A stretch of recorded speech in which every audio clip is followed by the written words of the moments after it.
Hi everyone, it's Killshot from 99 Gaming. This is The Walking Dead Season 7, Negan Has Guts. The following images are property of AMC to be used under fair use guidelines.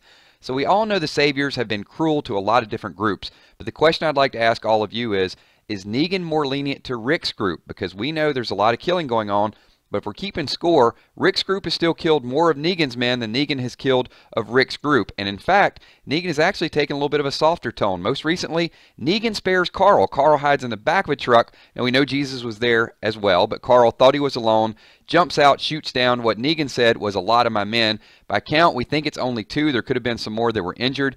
But what does Negan do? Negan actually gives Carl a tour around the sanctuary. Then he packs him up, takes him back to deliver him to Rick, teaches him how to shave, takes him in the kitchen, makes him a spaghetti dinner, has him make biscuits, and then he gets a little bit impatient waiting for Rick. Rick's out doing a little bit of scavenging, so it's understandable, and that's where I think we got to see a little bit of the mood change. Negan chooses not to kill Carl, and the funny thing is he didn't even kill anyone because of Carl. Negan also chooses Rick over Spencer. Spencer's out scavenging just like Rick was. Spencer brought back as many items, gave it to the Saviors. He's actually forming a little bit of a partnership. So then Spencer gets this great idea to do like his mom did, be the diplomat. And here you can see Spencer actually sitting in the captain's chair. So he got that moment to share a drink with the boss, and then he gets invited to play pool. Epic scene with the pool playing. Look at the crowd all gathered in the background. Rosita still with the arms crossed. And this is where I think the turning point really happened, because as they were discussing, it wasn't just that Spencer didn't have the guts. Spencer kept saying, you need me to do this, or you should do it this way, or I don't agree with your methods. So Spencer was actually getting a little bit bossy. Maybe it was that diplomat or his mom coming out a little bit of his personality, but we know how that turned out. Negan did use it as a crutch to say you didn't have any guts, but I think it was more the offensive nature of which Spencer was trying to take over, and he knows that he controls Rick, and he's got Rick at a good spot.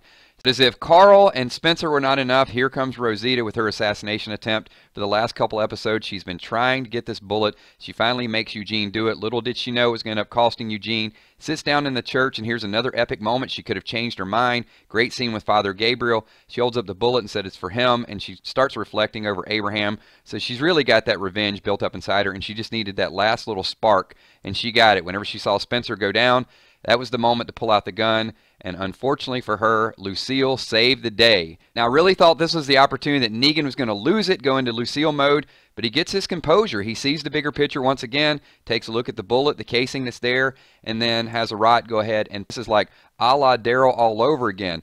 It's the psychological torture of knowing that you got the other person killed, and it's all to keep Rick in debt. So take a look at all 3 of these instances. Carl runs away. He brings him back. At that point, he knows Rick owes him. That's why he didn't have to torture Carl, because he needs to keep enough people alive to keep on furnishing. Rosita the same way.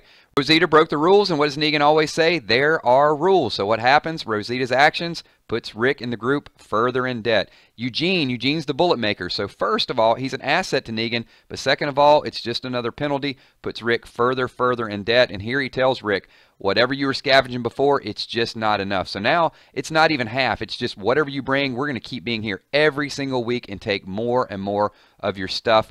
Thinking that that's not going to break Rick, but he probably pushed him a little bit too far. And here you can see him walking away with the look on his face, just basically saying, I won. And that's the question I'm going to pose to a lot of you. Do you think Negan's actions are overboard? Do you think he's going too far? Or is he justified? Is Negan out of line? Maybe his methods or showmanship might be crossing the line. But at the end of the day, we really have to look and see what Rick has taken from Negan and what Negan is actually going back taken from Rick. And still, there are more Saviors dead than there are Rick's group. So leave your thoughts, leave your comments. Let me know what you think about Negan at this point. Leave your thoughts on the mid-season finale. Really interested to see what you guys have to say. And if Negan comes knocking in a couple weeks, what is Rick going to have left to offer to Negan's group? Because they've taken almost everything. We know they're going to start to formulate a plan to fight back, but how are they going to continue to scavenge and appease Negan while they're also planning the war? Leave your thoughts, your comments. Thanks for everything that you guys do. My name is Killshot. Give this video a thumbs up and look for more videos very soon.